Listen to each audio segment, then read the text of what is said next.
नमस्कार, आपके साथ मैं हूं विद्यानाथ झा। 370 इतिहास बन चुका है। कश्मीर से लेकर कन्याकुमारी तक पूरा देश ये जानता है। बावजूद इसके कुछ लोग ऐसे हैं जो अपनी राजनीति चमकाने के लिए 370 की बहाली का शगुफा छोड़ रहे हैं। तुष्टीकरण की राजनीति करने वाले ये लोग भूल जाते हैं कि धारा 370 अब जमीन में दफन हो चुका है, मुर्दा बन चुका है और मुर्दे कभी जिंदा नहीं हुआ करते। 370 के समर्थकों को प्रधानमंत्री नरेंद्र मोदी ने फिर से लाउड एंड क्लियर जवाब दिया है। बड़ी खबर आपको बता देते हैं। महाराष्ट्र की रैली में पीएम मोदी बोले हैं कि दुनिया की कोई ताकत 370 वापस नहीं ला सकती है। ये चाहते हैं J&K में संविधान लागू ना हो। जब तक मोदी हैं ये लोग कश्मीर में कुछ नहीं कर सकते हैं। कश्मीर में बाबा साहेब का संविधान ही चलेगा। ये चाहते हैं J&K में संविधान लागू ना हो। ये अलगाववादी की भाषा बोल रहे हैं। ये लोग कश्मीर को तोड़ने की साजिश रच रहे हैं। इनकी देश को तोड़ने की साजिश है। प्रधानमंत्री नरेंद्र मोदी ने आज अपने भाषण में कहा। आप तस्वीरें देख रहे हैं, लगातार जम्मू कश्मीर विधानसभा में मारपीट हो हंगामे की तस्वीर सामने आ रही है। और ये 370 को लेकर, क्योंकि वहां की सरकार और एनसी कांग्रेस गठबंधन की सरकार के साथ साथ वहां की कुछ पार्टियां 370 वापस लाने की वकालत कर रही हैं, मांग कर रही हैं। एक प्रस्ताव भी विधानसभा में पास किया गया, लेकिन बीजेपी लगातार इसका विरोध कर रही है। जो समस्या कांग्रेस ने पैदा की थी, हमने आर्टिकल 370 खत्म करके उस समस्या को भी खत्म कर दिया है। ये 21वीं सदी के भारत के सबसे बड़े फैसलों में से एक है। लेकिन जैसे ही मैं देशवासियों को कहता हूं, जरा जागिए, सचेत हो जाइए। जैसे ही कांग्रेस और इंडी गठजोड़ों का जम्मू कश्मीर में सरकार बनाने का मौका मिला, वो फिर से कश्मीर को लेकर साजिशें करने लगे हैं। आपने टीवी पे देखा होगा, 2-3 दिन पहले जम्मू कश्मीर विधानसभा में जो कुछ हुआ आपने देखा होगा। क्या ये देश स्वीकार करेगा? आप सहमत होंगे? कश्मीर को तोड़ने का कांग्रेस का एक कारनामा आपको मंजूर है? आर्टिकल 370 के समर्थन में विधानसभा के भीतर बैनर लहराए गए। जब बीजेपी के विधायकों ने जी जान से उसका विरोध किया तो उन्हें उठा करके सदन के बाहर फेंक दिया गया। कांग्रेस और उसके साथियों की एक घिनौनी सच्चाई पूरे देश को, पूरे महाराष्ट्र को समझनी होगी। कांग्रेस गठबंधन एक तरफ जम्मू कश्मीर से भारत का संविधान हटाने का प्रस्ताव पास करता है। कांग्रेस ने जो प्रस्ताव पारित किया है ना, इससे बाबा साहब का संविधान जो मोदी वहां ले गया है ना, वो फिर वापस कर देंगे और जम्मू कश्मीर में बाबा साहब के संविधान को घुसने नहीं देंगे। और दूसरी तरफ यही कांग्रेस, उनका गठबंधन यहां महाराष्ट्र में आकर संविधान की झूठी किताब लहराता है, कोरे कागज वाली। ये कोरे कागज वालों की कटी पतंग का जमाना आ गया है। जम्मू कश्मीर में जब से नई सरकार बनी है, उमर अब्दुल्ला ने जब से शपथ ली है, तभी से 370 की बहाली वाला राग कुछ ज्यादा ही बज रहा है। आज लगातार चौथा दिन है जब विधानसभा के अंदर 370 को लेकर हंगामा हुआ। जम्मू कश्मीर विधानसभा में आज एक बार फिर से निर्दलीय विधायक शेख खुर्शीद 370 की बहाली वाला पोस्टर लेकर आए। जब बीजेपी के विधायकों ने इसका विरोध किया तो हंगामा शुरू हो गया। इसके बाद मार्शल्स ने विधायक खुर्शीद को बाहर निकाला। ये 4 तस्वीरें आप देख रहे हैं। 370 पर लगातार हंगामा चल रहा है जम्मू कश्मीर विधानसभा। 370 कि वापस बहाली को लेकर यह हंगामा चल रहा है। एक तरफ सत्ता पक्ष और जम्मू कश्मीर की कुछ पार्टियां 370 वापसी की मांग कर रही हैं, अपने हाथ में पोस्टर लेकर विधायक पहुंच रहे हैं, तो दूसरी तरफ बीजेपी जोरदार तरीके से 370 वापसी का विरोध कर रही है विधानसभा के अंदर, क्योंकि बीजेपी का कहना है कि 370 वापस नहीं आ सकता और जानबूझकर माहौल बिगाड़ने की कोशिश की जा रही है। बीजेपी का कहना है कि जम्मू कश्मीर को फिर से देश से काटने की कोशिश की जा रही है। अगर आपको झगड़ा आपस में करना तो बाहर करो। जो भी लोग जम्मू कश्मीर में 370 के नाम पर हंगामा कर रहे हैं, उनकी जानकारी के लिए यह बता दें कि यह अब संभव नहीं है। जैसे पीएम मोदी ने कहा कि दुनिया की कोई भी ताकत 370 को वापस नहीं ला सकती। हम आपको इसकी वजह भी बताते हैं। क्या संभव है कि 370 की वापसी हो? 2 संविधान और 2 निशान अब खत्म हो चुके हैं। अनुच्छेद 370 अब इतिहास बन चुका है। जम्मू कश्मीर में 370 की वापसी असंभव है। विधानसभा का प्रस्ताव बाध्यकारी नहीं है। संसद में कानून बनाकर ही इसे वापस लाना संभव है। राष्ट्रपति की मंजूरी के बाद ही इसे संभव किया जा सकता है। फैसले पर सुप्रीम कोर्ट की मुहर की जरूरत पड़ेगी।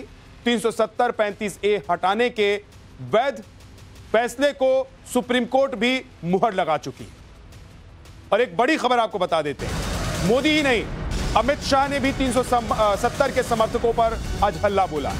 महाराष्ट्र की रैली में अमित शाह ने कहा है, हम धारा 370 को वापस नहीं आने देंगे। अभी अभी जम्मू कश्मीर के असेंबली में मीटिंग हुई है। नेशनल कॉन्फ्रेंस के साथ कांग्रेस पार्टी ने भी एक संकल्प लिया कि धारा 370 वापस लाइए। कश्मीर जो है भारत का अभिन्न अंग नहीं है। मैं आज संभाजी महाराज की भूमि पर कह रहा हूं, शरद पवार साहब, चाहे आपकी 4 पुश्तें भी आ जाएं, हम धारा 370 को वापस नहीं आने देंगे। कश्मीर जो है हमारा है या नहीं है? जोर से बोलो, है या नहीं है? धारा 370 हटनी चाहिए थी या नहीं हटनी चाहिए थी? जोर से बोलो, हटनी चाहिए थी या नहीं हटनी चाहिए? एक कांग्रेस, एनसीपी, नकली शिवसेना, शरद पवार की एनसीपी, ये कहते हैं कश्मीर में धारा 370 नहीं हटनी चाहिए। अभी अभी कश्मीर की असेंबली में मीटिंग हुई नेशनल कॉन्फ्रेंस के साथ। कांग्रेस पार्टी ने भी एक रेजोल्यूशन किया कि धारा 370 वापस लाइए। ये कश्मीर जो है भारत का अभिन्न अंग नहीं है। मैं आज संभाजी महाराज की भूमि पर कहकर जाता हूं, मेरी बात मानिएगा शरद पवार साहब, आपकी 4 पुश्तें भी आएगी, धारा 370 हम वापिस नहीं आने देंगे। बड़ी खबर आपको बता दें, सीएम योगी ने भी 370 के चाहने वालों को जवाब दिया है। नेशनल कॉन्फ्रेंस और कांग्रेस पर जोरदार हमला। उन्होंने बोला, कहा ये लोग देश की एकता के दुश्मन हैं। ये लोग देश की एकता के दुश्मन हैं। योगी आदित्यनाथ ने यह बयान दिया है, देश की एकता के साथ खिलवाड़ करना चाहते हैं ये लोग। मुख्यमंत्री योगी आदित्यनाथ ने भी, प्रधानमंत्री नरेंद्र मोदी, अमित शाह के बाद योगी आदित्यनाथ की तरफ से बयान आया है और उन लोगों पर ये पलटवार है जो 370 की वापसी कर रहे हैं, की बात कर रहे हैं, जो चाहते हैं कि 370 वापस आए कश्मीर में। योगी ने कहा है कि ये लोग देश के दुश्मन हैं, ये देश को तोड़ना चाहते हैं, ये लोग देश की एकता के दुश्मन हैं, योगी आदित्यनाथ ने कहा है। नेशनल कॉन्फ्रेंस और कांग्रेस पर जोरदार हमला उन्होंने किया है। हाल ही में कांग्रेस और नेशनल कॉन्फ्रेंस की जम्मू कश्मीर की सरकार ने अभी विधानसभा में एक प्रस्ताव पारित कर दिया और ये प्रस्ताव पारित किया है कि कश्मीर में हम फिर से धारा 370 और 35A फिर से लागू करेंगे। बहनों और भाइयों, ये कांग्रेस और नेशनल कॉन्फ्रेंस की विघटनकारी विकृत मानसिकता को प्रदर्शित करता है। ये बताता है कि राष्ट्रीय एकता के साथ खिलवाड़ करके देश को फिर से आतंकवाद की भट्टी में झोंकना चाहते हैं। 370 पर हल्ला करने वाले लोग शायद ये नहीं जानते हैं कि इसके हटने से कश्मीर कितना बदल गया है। 2019 से पहले के कश्मीर और आज के कश्मीर में कितना अंतर है, यह भी आज लोगों को जरूर देखना चाहिए और खासतौर से उन लोगों को सुनना और समझना चाहिए जो 370 की वापसी की मांग को लेकर हंगामा कर रहे हैं। राज्य में आर्थिक विकास को गति मिली है। 1,26,000 करोड़ के निवेश का प्रस्ताव है। रोजगार के अवसरों में इजाफा हुआ है। हिंसा बंद है। पत्थरबाजी वहां पर बंद है पूरी तरीके से। कश्मीर में दशकों बाद सिनेमा हॉल्स खुल गए हैं। राष्ट्रीय खेल प्रतियोगिताओं का आयोजन किया जा रहा है। G20 सम्मेलन का सफल आयोजन हुआ। शांति से लोकसभा विधानसभा के चुनाव हुए। पर्यटकों की संख्या में रिकॉर्ड इजाफा हुआ है। लाल चौक पर दीपावली के दिए जले हैं और आतंकी घटनाओं की संख्या में कमी आई है। बड़ी तादाद। सदियों पुराने धार्मिक स्थल के द्वार खुल गए हैं फिर से। अमरनाथ में भक्तों का रिकॉर्ड इजाफा हुआ है इस बार, जो भक्त वहां पर गए हैं।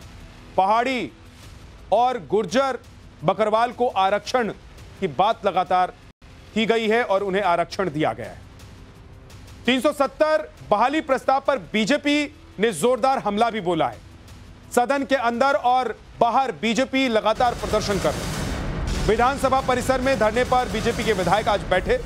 जम्मू में सड़कों पर महिला मोर्चा ने भी प्रदर्शन किया 370 के खिलाफ कि 370 वापस नहीं आना चाहिए।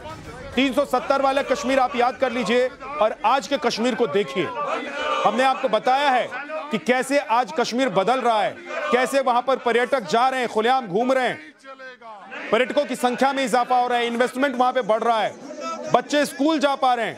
पहले साल में सिर्फ बच्चे महीने 1.5 महीने स्कूल जा पाते थे, अब हर दिन बच्चे स्कूल जा पा रहे हैं। पहले वहां पत्थरबाजी होती थी, स्टोन पेल्टिंग होती थी, गोलियां चलती थी, अब पत्थरबाजी पूरी तरीके से बंद है। लेकिन कुछ लोग, कुछ पार्टियां कह रही हैं कि उनको 370 वापस जम्मू कश्मीर में लाना है।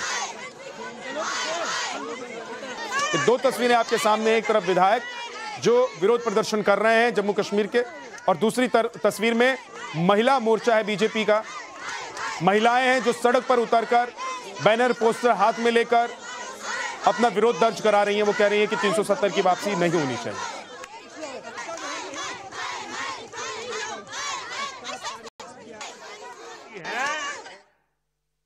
जब संविधान के सम्मान की बात आती है तो उल्टा ही काम करते हैं।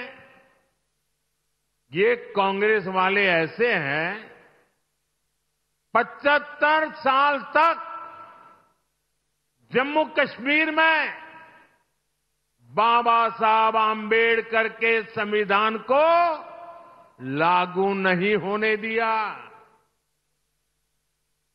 75 साल तक देश में एक संविधान नहीं था। जम्मू कश्मीर का संविधान अलग था, वो बाबा साहब आंबेडकर वाला नहीं था। और ये पाप कांग्रेस का था। कांग्रेस ने आर्टिकल 370 की ऐसी दीवार बना दी थी कि बाबा साहब आंबेडकर का संविधान वहां घुस ही नहीं सकता था। भाजपा एनडीए ने आर्टिकल 370 को हटाया और एक देश एक संविधान लागू किया। और मेरी बाबा साहब आंबेडकर को सबसे बड़ी श्रद्धांजलि है।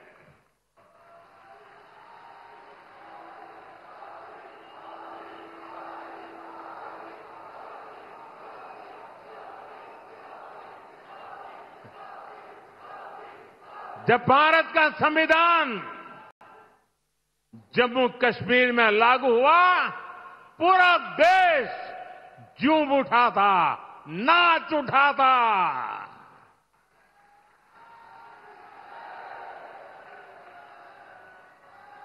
मैं जरा मेरे नासिक के लोगों को पूछना चाहता हूं। नासिक के लोग बताइए, क्या आर्टिकल 370 हटने से आपको खुशी हुई कि नहीं हुई? जरा जोर से बताइए, खुशी हुई कि नहीं हुई? ये कांग्रेस वालों के कान फट जाए ऐसे बोलिए, खुशी हुई कि नहीं हुई?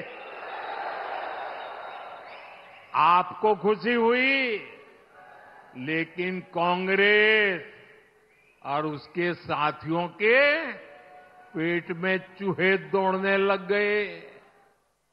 उनको दर्द हो गया। आपने टीवी पे देखा होगा, 2-3 दिन पहले जम्मू कश्मीर की विधानसभा में कांग्रेस और इसके साथियों ने 370 फिर से लागू करने के लिए हंगामा किया। मुख्यमंत्री उमर अब्दुल्ला के सामने विधानसभा में हल्ला होता रहा। उस वक्त तो सीएम साहब 370 के मुद्दे पर कुछ नहीं बोले, लेकिन जनता के बीच पहुंचकर उन्होंने जो कहा वो आपको भी जरूर सुनना चाहिए। देखिए, सुनिए। नहीं तो हम पहले दिन ऐसा रेजोल्यूशन लाते जिसको वो उठा के रद्दी की टोकरी में फेंक देते, फिर क्या फायदा होता? हम चाहते थे असेंबली से ऐसी आवाज आए जो मरकज को कल मजबूर करे हमसे बात करने के लिए, जो कल को मरकज नजरअंदाज ना कर सके।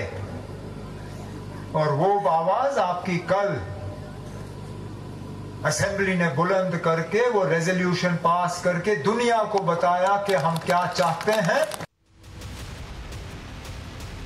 उमर अब्दुल्ला भले ही 370 बहाली के प्रस्ताव पास होने पर सीना ठोक रहे हों, लेकिन पीडीपी अध्यक्ष महबूबा मुफ्ती इस मुद्दे पर नेशनल कॉन्फ्रेंस को माइलेज नहीं लेने देना चाहती है।